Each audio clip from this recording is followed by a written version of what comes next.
Уважаемые граждане России, Chers citoyens russes, дорогие друзья, chers amis, сегодня aujourd'hui, считаю необходимым il me semble nécessaire к трагическим de revenir sur les événements tragiques происходящим qui se déroulent dans le Donbass и ключевым вопросам. et sur les questions clés liées à la sécurité de la Russie. Начну с того, о чем говорил. Je vais commencer par ce que j'ai dit dans mon discours du 21 février de cette année. Речь о том, что вызывает у нас Je me réfère à ce qui nous préoccupe particulièrement, о тех à savoir les menaces fondamentales que font peser sur notre pays de manière démesurée et arrogante, pas à pas, année après année, les hommes politiques occidentaux irresponsables. Il s'agit de l'expansion de l'OTAN vers l'Est, du fait que ces infrastructures militaires s'approchent des frontières de la Russie. On sait très bien que depuis 30 ans, nous nous efforçons, avec persistance et patience, de parvenir à un accord avec les principaux pays de l'OTAN sur les principes de sécurité égale et indivisible en Europe. En réponse à nos propositions, ça n'a toujours été que soit des tromperies et des mensonges cyniques, ou des tentatives de pression et de chantage, alors que l'Alliance Atlantique, malgré toutes nos protestations et préoccupations, ne cesse de s'élargir. La machine de guerre est en marche, et, je le répète, elle s'approche très près de nos frontières. Pourquoi tout cela arrive-t-il? Pourquoi cette attitude arrogante consistant à parler dans l'optique de sa propre exclusivité, infaillibilité et permissivité? D'où vient cette attitude indifférente et dédaigneuse à l'égard de nos intérêts et de nos demandes absolument légitimes? La réponse est claire. Tout est clair et évident. L'Union soviétique s'est affaiblie à la fin des années 80, puis elle s'est effondrée. Tout ce qui s'est passé à l'époque est une bonne leçon pour nous aujourd'hui.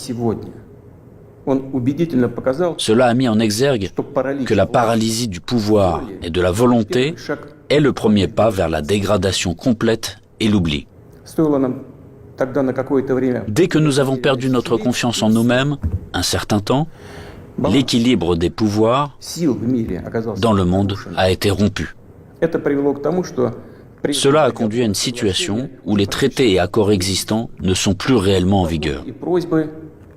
La persuasion et les demandes n'ont aucun effet.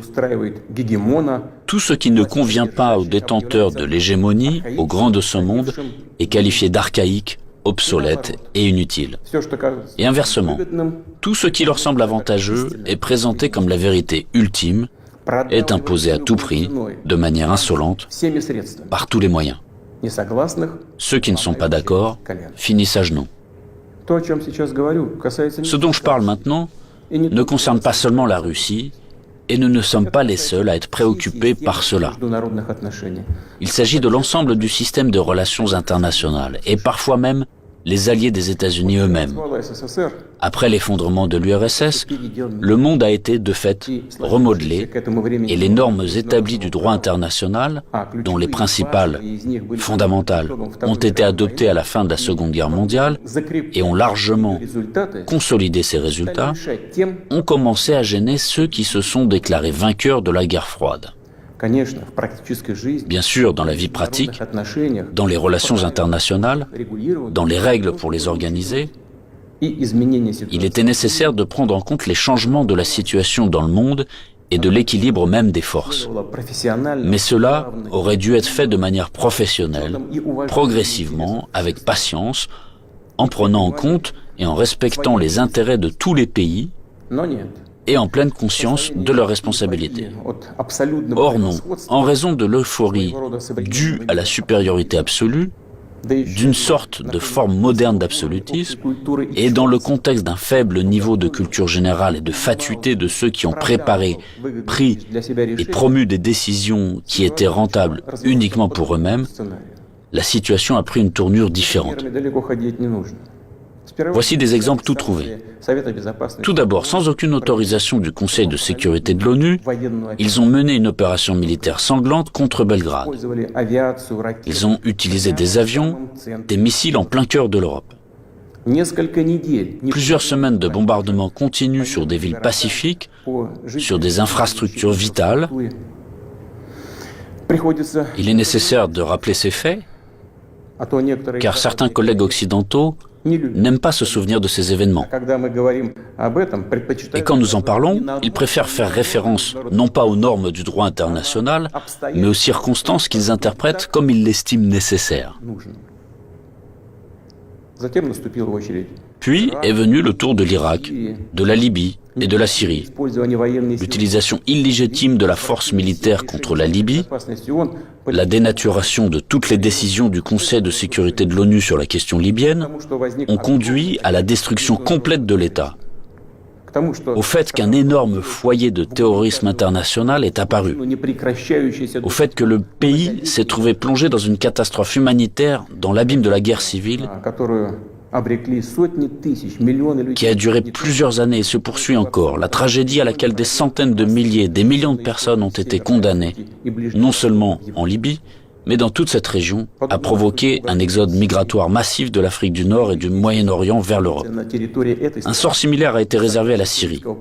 Les opérations militaires de la coalition occidentale sur le territoire de ce pays, sans le consentement du gouvernement syrien et sans la sanction du Conseil de sécurité de l'ONU, ne sont rien d'autre qu'une agression, une intervention. Cependant, l'invasion de l'Irak, qui n'avait aucun fondement juridique non plus, occupe une place particulière. Comme prétexte, ils ont choisi les prétendues informations fiables dont auraient disposé les États-Unis sur la présence d'armes de destruction massive en Irak.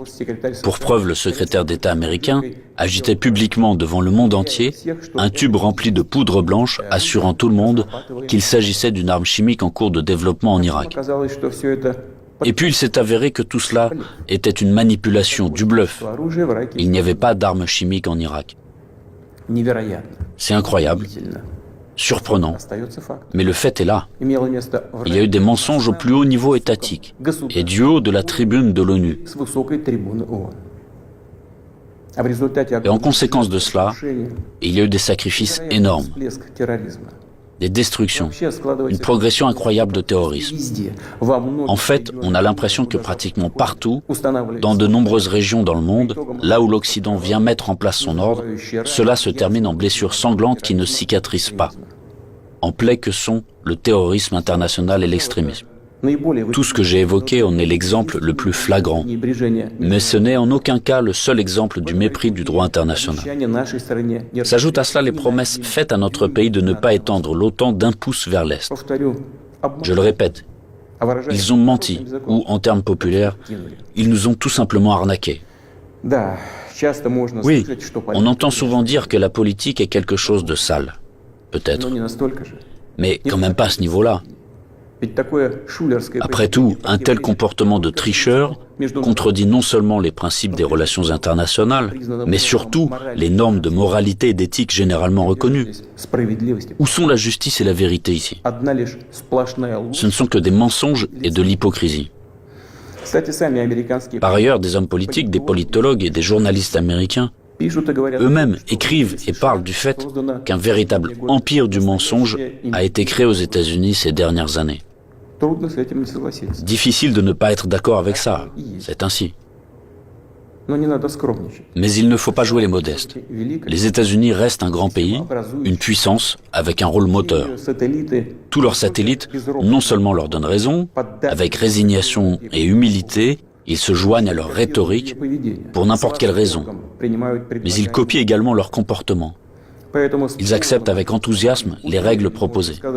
Par conséquent, nous avons toutes les raisons d'affirmer avec certitude que l'ensemble de ce qu'on appelle le bloc occidental, formé par les États-Unis à leur image, est, dans cet ensemble, cet empire du mensonge. Quant à notre pays, après l'effondrement de l'URSS, malgré toute l'ouverture sans précédent de la nouvelle Russie moderne, la volonté de coopérer honnêtement avec les États-Unis et d'autres partenaires occidentaux, et dans les conditions d'un désarmement quasi unilatéral, Ils ont immédiatement essayé d'aller jusqu'au bout, de nous achever, de nous détruire complètement. C'est exactement ce qui s'est passé dans les années 90, au début des années 2000, lorsque l'Occident, dit collectif, a soutenu très activement le séparatisme et les gangs de mercenaires dans le sud de la Russie. Quels sacrifices, quelles pertes, tout cela nous a-t-il alors causé? Quelles épreuves avons-nous dû traverser avant de briser définitivement le terrorisme international dans le Caucase? Nous nous en souvenons et nous ne l'oublierons jamais. En fait, jusqu'à récemment, ils n'ont cessé de chercher à nous utiliser dans leurs propres intérêts, de détruire nos valeurs traditionnelles, de nous imposer leurs pseudo-valeurs, ce qui nous consumerait, nous, notre peuple, de l'intérieur. Ces attitudes qu'ils imposent déjà agressivement dans leur pays et qui conduisent directement à la dégradation et à la dégénérescence, car ils contredisent la nature humaine. Cela n'arrivera pas et personne n'y est jamais arrivé. Cela ne fonctionnera pas non plus maintenant. Malgré tout, en décembre 2021, nous avons une nouvelle fois tenté de nous mettre d'accord avec les États-Unis et leurs alliés sur les principes pour assurer la sécurité en Europe et le non-élargissement de l'OTAN. Tout cela en vain. La position américaine ne change pas. Ils ne considèrent pas comme nécessaire de négocier avec la Russie sur cette question clé pour nous. Ils poursuivent leurs propres objectifs et négligent nos intérêts. Et bien sûr, dans cette situation, nous nous demandons, que faire ensuite? À quoi s'attendre? L'histoire nous apprend qu'en 1940 et au début de 1941, l'Union soviétique a tenté d'empêcher, ou du moins de retarder, la guerre par tous les moyens. Pour ce faire, elle a essayé littéralement jusqu'à la dernière minute de ne pas provoquer un agresseur potentiel. Elle n'a pas pris ou reporté les mesures les plus nécessaires et les plus évidentes visant à se préparer et repousser une attaque inévitable. Et les mesures qui ont finalement été prises étaient dramatiquement tardives. En conséquence, le pays n'était pas prêt à faire face à pleine capacité à l'invasion de l'Allemagne nazie qui attaquait notre patrie sans déclaration de guerre le 22 juin 1941. L'ennemi a été arrêté, puis écrasé, mais à un coût colossal. La tentative d'amadouer l'agresseur à la veille de la Grande Guerre patriotique s'est avérée être une erreur qui a coûté cher à notre peuple. Au cours des premiers mois de la guerre, nous avons perdu de vastes territoires stratégiquement importants et des millions de personnes. Nous ne ferons pas une telle erreur une deuxième fois. Nous n'en avons pas le droit. Ceux qui revendiquent la domination mondiale publiquement, en toute impunité et, je le souligne, sans aucune justification, nous déclarent, nous, la Russie, leur ennemi. En effet, ils disposent aujourd'hui de grandes capacités financières, scientifiques, technologiques et militaires. Nous en sommes conscients et nous évaluons objectivement les menaces qui nous sont adressées constamment dans le domaine de l'économie, ainsi que notre capacité à résister à ce chantage impudent et permanent. Je le répète, nous les évaluons sans illusion, de manière très réaliste.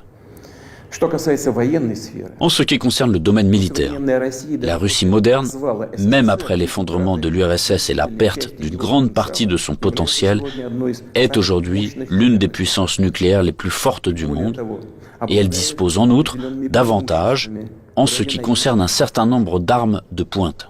Il ne devrait donc faire aucun doute qu'une attaque directe contre notre pays entraînerait une défaite et des conséquences désastreuses pour tout agresseur potentiel. Cependant, les technologies, y compris en matière de défense, évoluent rapidement. Le leadership dans ce domaine a changé et changera encore demain, tandis que la conquête militaire des territoires adjacents à nos frontières, si nous laissons cela se produire, se poursuivra pendant des décennies, ou peut-être pour toujours. Et cela constituera une menace toujours plus grande et totalement inacceptable pour la Russie. Aujourd'hui même, alors que l'OTAN s'étend vers l'Est, la situation pour notre pays se dégrade. et devient chaque année plus dangereuse. En outre, ces derniers jours, les dirigeants de l'OTAN ont explicitement évoqué la nécessité d'accélérer, de forcer l'avancée des infrastructures de l'Alliance vers les frontières de la Russie. En d'autres termes, ils renforcent leur position. Nous ne pouvons plus nous contenter de regarder ce qui se passe. Ce serait complètement irresponsable de notre part. La poursuite de l'expansion de l'infrastructure de l'Alliance Atlantique, la conquête militaire des territoires de l'Ukraine qui a commencé, tout cela est inacceptable pour nous. Le problème, bien sûr, ce n'est pas la structure de l'OTAN elle-même. Elle n'est qu'un instrument de la politique étrangère des États-Unis. Le problème est que sur les territoires qui nous sont adjacents, je vous le fais remarquer, sur nos propres territoires historiques, une anti-Russie est en train d'être créée, qui a été placée sous un contrôle extérieur total, qui est colonisée de manière active par les forces armées des pays de l'OTAN, et où il y a un afflux d'armes les plus modernes. Pour les États-Unis et leurs alliés, il s'agit de ce qui est qualifié de politique de dissuasion de la Russie, de dividende géopolitique évident. Et pour notre pays, c'est finalement une question de vie ou de mort.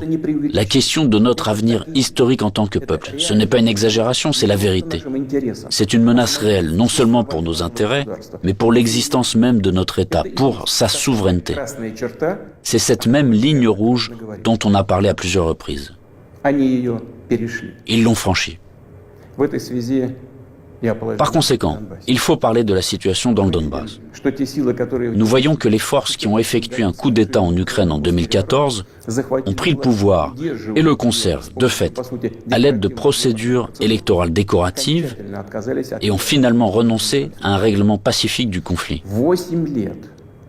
Pendant 8 années infiniment longues, nous avons fait tout notre possible pour que la situation soit résolue par des moyens pacifiques et politiques. Tout cela en vain. Comme je l'ai dit dans mon précédent discours, on ne peut pas regarder sans compassion ce qui se passe là-bas. Il n'était tout simplement plus possible de supporter tout cela. Il était nécessaire de mettre fin immédiatement à ce cauchemar, au génocide des millions de personnes qui y vivent, dont le seul espoir est la Russie, dont le seul espoir est en nous. Ce sont ces aspirations, ces sentiments, la douleur des gens qui ont été pour nous le principal motif pour décider de reconnaître les républiques populaires du Donbass. Voilà ce qui me paraît important de souligner davantage. Les principaux pays de l'OTAN, pour parvenir à leurs propres objectifs, soutiennent en Ukraine les nationalistes extrêmes et les néo-nazis, qui à leur tour ne pardonneront jamais aux Criméens, aux habitants de Sébastopol, leur libre choix, à savoir la réunification avec la Russie. Bien sûr, ils iront en Crimée, tout comme dans le Donbass, portant la guerre, afin de tuer, tout comme les punisseurs des gangs de nationalistes ukrainiens, complices d'Hitler pendant la Grande Guerre patriotique, qui massacraient des personnes sans défense. Et ils déclarent aussi ouvertement revendiquer un certain nombre d'autres territoires russes. Tout le cours des événements et l'analyse des informations reçues montrent que l'affrontement de la Russie avec ses forces est inévitable. Ce n'est qu'une question de temps. Ils se préparent, ils attendent le moment favorable. Maintenant, ils revendiquent également la possession d'armes nucléaires. Nous ne laisserons pas faire ça. Comme je l'ai déjà mentionné auparavant, après l'effondrement de l'URSS, la Russie a accepté de nouvelles réalités géopolitiques. Nous respectons et nous traiterons avec respect tous les pays nouvellement formés dans l'espace post-soviétique. Nous respectons et respecterons leur souveraineté, comme en témoigne l'aide que nous avons apportée au Kazakhstan, qui a fait face à des événements tragiques et à un défi lancé à son statut d'État et à son intégrité. Mais la Russie ne peut pas se sentir en sécurité, se développer, exister avec une menace constante venant du territoire de l'Ukraine contemporaine. Je rappelle que dans les années 2000-2005, nous avons riposté militairement aux terroristes du Caucase, défendu l'intégrité de notre État, préservé la Russie.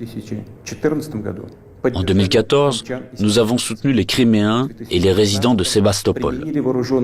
En 2015, nous avons utilisé les forces armées pour mettre un obstacle sûr à l'infiltration de terroristes de Syrie en Russie. Nous n'avions pas d'autre moyen de nous protéger. La même chose se produit à l'heure actuelle. On ne nous a tout simplement pas laissé d'autres possibilités de protéger la Russie, notre peuple, à l'exception de celles que nous devrons utiliser aujourd'hui. Les circonstances exigent que nous prenions des mesures décisives et immédiates.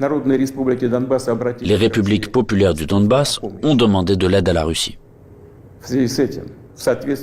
À cet égard, conformément à l'article 51, partie 7 de la Charte des Nations Unies, conformément à l'autorisation votée par le Sénat de la Fédération de Russie et en application des traités d'amitié et d'assistance mutuelle avec la République populaire de Donetsk et la République populaire de Lugansk, ratifiés par l'Assemblée fédérale le 22 février dernier, j'ai décidé de mener une opération militaire spéciale. Son objectif est de protéger les personnes qui souffrent des abus et du génocide de la part du régime de Kiev depuis 8 ans. À cette fin, nous nous efforcerons de démilitariser et de dénazifier l'Ukraine et de poursuivre en justice ceux qui ont commis des crimes nombreux et sanglants contre des civils, y compris des citoyens de la Fédération de Russie. Dans le même temps, nous ne planifions pas d'occuper des territoires ukrainiens. Nous n'avons pas l'intention d'imposer quoi que ce soit à qui que ce soit par la force. Cependant, nous entendons de plus en plus souvent dire en Occident que les documents signés par le régime totalitaire soviétique qui instaurèrent les résultats de la Seconde Guerre mondiale ne devraient plus être appliqués. Eh bien, quelle est la réponse à cette question? Les résultats de la Seconde Guerre mondiale sont sacrés, tout comme les sacrifices de notre peuple sur l'autel de la victoire sur le nazisme. Et cela ne contredit pas les hautes valeurs des droits de l'homme et des libertés fondées sur les réalités de toutes les décennies d'après-guerre. Cela n'annule pas non plus le droit des peuples à l'autodétermination stipulé par l'article 1er de la Charte des Nations Unies. Je tiens à vous rappeler que ni lors de la création de l'URSS, ni après la Seconde Guerre mondiale, personne n'a jamais demandé aux habitants de certains territoires faisant partie de l'Ukraine d'alors comment ils voulaient eux-mêmes organiser leur vie. Notre politique est fondée sur la liberté de choix, permettant à chacun de déterminer en toute indépendance son propre avenir et celui de ses enfants. Et nous considérons qu'il est important que ce droit, le droit de faire son choix, puisse être exercé par tous les peuples vivant sur le territoire de l'Ukraine contemporaine, par tous ceux qui le souhaitent. À cet égard, je m'adresse également aux citoyens ukrainiens. En 2014, la Russie a été obligée de protéger les habitants de Crimée et de Sébastopol de ceux que vous traitez vous-même de nazis. Les habitants de Crimée et de Sébastopol ont choisi de rejoindre leur patrie historique, la Russie, et nous l'avons soutenu. Je le répète, il était tout simplement impossible de faire autrement. Les événements d'aujourd'hui ne sont pas liés à la volonté de porter atteinte aux intérêts de l'Ukraine et du peuple ukrainien. Ils sont liés à la nécessité de protéger la Russie elle-même contre ceux qui ont pris l'Ukraine en otage et tentent de l'utiliser contre notre pays et son peuple. Je le répète, nos actions relèvent de l'autodéfense, contre les menaces qui pèsent sur nous et contre un désastre encore plus grave que celui d'aujourd'hui. Aussi difficile que cela puisse être, je vous demande de le comprendre et je vous appelle à la coopération pour tourner au plus vite cette page tragique et avancer ensemble, pour ne permettre à personne de s'immiscer dans nos affaires, dans nos relations, mais les développer de manière indépendante, afin que cela réunisse les conditions nécessaires à la résolution de tous les problèmes et, malgré l'existence de frontières entre les États, nous renforcerait de l'intérieur comme si nous ne formions qu'un. Je crois en cela. Je crois que tel est notre avenir. Je dois également m'adresser aux militaires des forces armées ukrainiennes. Chers camarades, ce n'est pas pour que les néo-nazis d'aujourd'hui prennent le pouvoir en Ukraine que vos pères, vos grands-pères, vos arrière-grands-pères se sont battus contre les nazis en défendant notre patrie commune. Vous avez prêté serment d'allégeance au peuple ukrainien et non à la junte hostile au peuple qui pille l'Ukraine et persécute ce même peuple. Ne suivez pas ces ordres criminels. Je vous exhorte à déposer les armes immédiatement et à rentrer chez vous. Je tiens à le préciser. Tous les militaires de l'armée ukrainienne qui obéissent à cette exigence pourront librement quitter la zone des hostilités et retourner auprès de leur famille. Une fois de plus, j'insiste fortement. Toute responsabilité pour une éventuelle effusion de sang reposera entièrement sur la conscience du régime au pouvoir sur le territoire de l'Ukraine. Maintenant, quelques mots importants, très importants, pour ceux qui seraient tentés de s'ingérer dans les événements en cours. Quiconque essaiera d'interférer contre nous, et plus encore de créer des menaces pour notre pays, pour notre peuple, doit savoir que la réponse de la Russie sera immédiate et mènera à des conséquences auxquelles vous n'avez jamais fait face dans votre histoire. Nous sommes prêts à n'importe quelle évolution de la situation. Toutes les décisions nécessaires à cet égard ont été prises.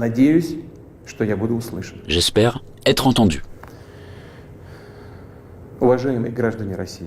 Chers citoyens russes, le bien-être, l'existence même d'États et de peuples entiers, leur succès, leur viabilité, trouvent toujours leur origine dans le puissant système des racines englobant leur culture et leurs valeurs. L'expérience et les traditions de leurs ancêtres, et bien sûr, dépendent directement de la capacité à s'adapter rapidement à une vie en constante évolution, de la cohésion de la société, de sa volonté de se consolider, de rassembler toutes les forces pour aller de l'avant. Les forces sont toujours nécessaires, toujours. Mais la force peut être de qualités diverses. La politique de l'empire du mensonge que j'ai évoquée au début de mon intervention repose avant tout sur la force brutale et directe. Dans de telles situations, nous disons, quand il y a de la force, pas besoin d'avoir quelque chose dans la tête. Or, nous savons que la vraie force réside dans la justice et la vérité, qui sont de notre côté. Et s'il en est ainsi, alors il est difficile de ne pas être d'accord avec le fait que c'est la force et la volonté de se battre qui sont les fondements de l'indépendance et de la souveraineté, les fondations nécessaires et uniquement sur lesquelles on peut construire son avenir de manière fiable, construire sa maison, fonder sa famille, sa patrie. Chers compatriotes, je suis convaincu que les soldats et les officiers des forces armées russes fidèles à leur pays accompliront leur devoir avec professionnalisme et courage. Je ne doute pas que tous les niveaux du pouvoir et les spécialistes responsables de la stabilité de notre économie, du système financier et du domaine social, ainsi que les dirigeants de nos entreprises et tous les milieux d'affaires russes travailleront d'une manière harmonieuse et efficace. Je compte sur une position consolidée patriotique de tous les partis représentés au Parlement et des forces publiques. Après tout, comme cela a toujours été dans l'histoire, le destin de la Russie se trouve entre les mains fiables de notre peuple multinational. Cela signifie que les décisions adoptées seront exécutées, que nos objectifs seront atteints et que la sécurité de notre patrie sera garantie d'une manière sûre. Je crois en votre soutien et en la force invincible que nous donne l'amour de la patrie.